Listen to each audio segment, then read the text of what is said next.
வணக்கம் மக்களே, இந்த ஒரு வீடியோல என்ன பார்க்க போறோம்னு பார்த்தீங்கன்னா, வருகிற டிசம்பர் மாதம் 3ஆம் தேதி திருக்கார்த்திகை தீபம் வருதுங்க. அந்த நாட்கள்ல நம்ம வீட்ல விளக்கேற்றி பூஜை பண்றது அப்படிங்கிறது ரொம்ப சிறப்பான ஒரு விஷயம். அந்த நாட்கள்ல நம்ம வீட்ல எத்தனை விளக்கு ஏத்தணும், வீட்ல எந்த இடத்துல விளக்கு ஏத்துனா நல்லது, அது மட்டும் இல்லாம பழைய விளக்க ஏத்தலாமா அப்படிங்கிற ஒரு கொஸ்டின் எல்லாருக்குள்ளயுமே இருக்குங்க. அதுக்கான தெளிவான விளக்கங்களை இந்த ஒரு வீடியோல தெரிஞ்சுக்கலாம். வீடியோக்குள்ள போறதுக்கு முன்னாடி மறக்காம என்னோட சேனலை சப்ஸ்கிரைப் பண்ணி வச்சுக்கோங்க. இப்போ நம்ம கேட்ட கேள்விகள்ல எத்தனை விளக்கு ஏத்தணும் அப்படிங்கிற ஒரு கேள்விக்கான பதில பார்க்க போவோங்க.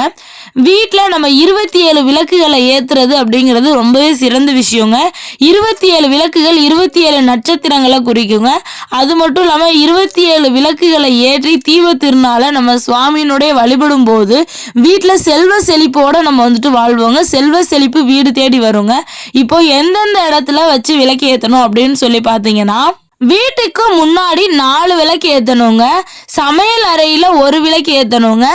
நடைபாதை இருக்கு பாத்தீங்களா, படி இருக்கு பாத்தீங்களா, அதுல 2 விளக்கு ஏத்தணுங்க. அதுக்கப்புறம் வீட்டுக்கு பின்னாடியும் விளக்கு வைப்பாங்களா அப்படின்னு கேட்டீங்கன்னா, ஆமாங்க, வீட்டுக்கு பின்னாடியும் 4 விளக்குகள் வைக்கணுங்க. திண்ணை அந்த மாதிரி இடம் இருந்துச்சுன்னு பாத்தீங்கன்னா திண்ணையில 4 விளக்கு வைக்கணுங்க. மாடக்குழியில 2 விளக்கு வைக்கணுங்க.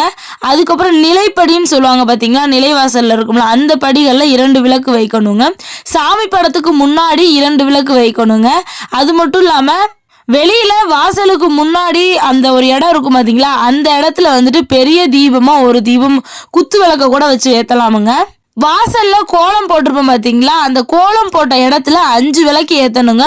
மொத்தம் 27 விளக்கு வந்துருங்க. அந்த 27 விளக்குகளும் இந்த மாதிரி தாங்க நம்ம முறைப்படி அடுக்கி வைக்கணும். விளக்கு ஏற்றது அந்த 3ஆம் தேதி மட்டும்தான் ஏத்தணுமா அப்படின்னு சொல்லி கேட்டோம்னா இல்லைங்க.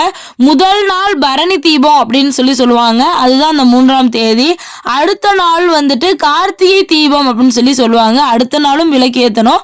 அதுக்கடுத்த மறுநாளும் நம்ம விளக்கு ஏத்தணும். தொடர்ந்து 3 நாட்கள் நம்ம விளக்கு வீட்டுல ஏற்றணுங்க. இப்போ நம்ம எல்லாருக்குமே இன்னொரு கொஸ்டின் இருக்குங்க. நம்ம போன வருஷம் வாங்கி வைத்த விளக்குகளை இந்த வருஷம் கார்த்திகை தீபத்துக்கு ஏத்தலாமா, பழைய விளக்குகளை ஏற்றலாமா அப்படிங்கிற ஒரு கொஸ்டின். நம்மளுக்கு பழைய விளக்குகள் எவ்வளவுதான் புதுசா தோன்றினாலும் அந்த விளக்குகளை நம்ம அடிஷ்னலா ஏத்திக்கலாமே தவிர வருஷம் புது விளக்கு நம்ம கண்டிப்பா வாங்கியே ஆகணுங்க. நம்மளால அவ்வளவுமே வாங்க முடியல அப்படிங்கிற ஒரு பட்சத்துல குறைஞ்சது 5 விளக்கு 3 விளக்கு அந்த மாதிரி விளக்குகள்னாச்சும் நம்ம புது விளக்கு வாங்கியே ஆகணுங்க. பழைய விளக்குகளையும் நம்ம ஏத்தலாங்க. பழைய விளக்குகளை நல்லா தண்ணீர்ல ஊற வச்சுட்டு நல்லா சுத்தமா கிளீன் பண்ணிட்டு அதுக்கப்புறம் அந்த விளக்குகளை பயன்படுத்தலாங்க.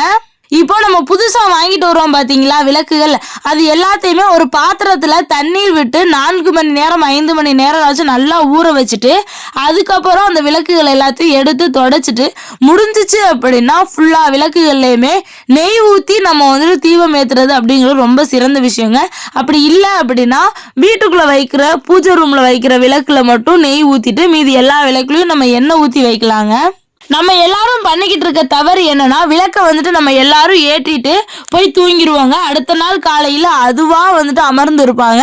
அந்த மாதிரி அவங்களாம் அமரக்கூடாதுங்க. நம்ம விளக்க குளிர வைக்கிறப்போ விளக்குலையும் எண்ணெய் இருக்கணுங்க. எண்ணெய் இருக்கும் போதுதான் நம்ம குளிர வச்சு எடுத்து வைக்கணுங்க. அடுத்த நாள் பயன்படுத்தலாம். அதை விட்டுட்டு அவங்களாம் அமர விடக்கூடாதுங்க. நம்ம குளிர வைக்கிற போது மற்ற நாள்கள்லாம் சொல்றோமோ இல்லையோங்க, இந்த கார்த்திகை தீபத்தன்று ஓம் சாந்த ஸ்ரூபினியே நமக அப்படிங்கிற ஒரு வார்த்தையை நம்ம சொல்லிட்டு நம்ம விளக்க குளிர வைக்கணுமாங்க. இது மாதிரி நீங்களும் பின்பற்றினீங்க அப்படின்னா எல்லாமே வாழ்க்கையில நல்லதே நடக்குங்க.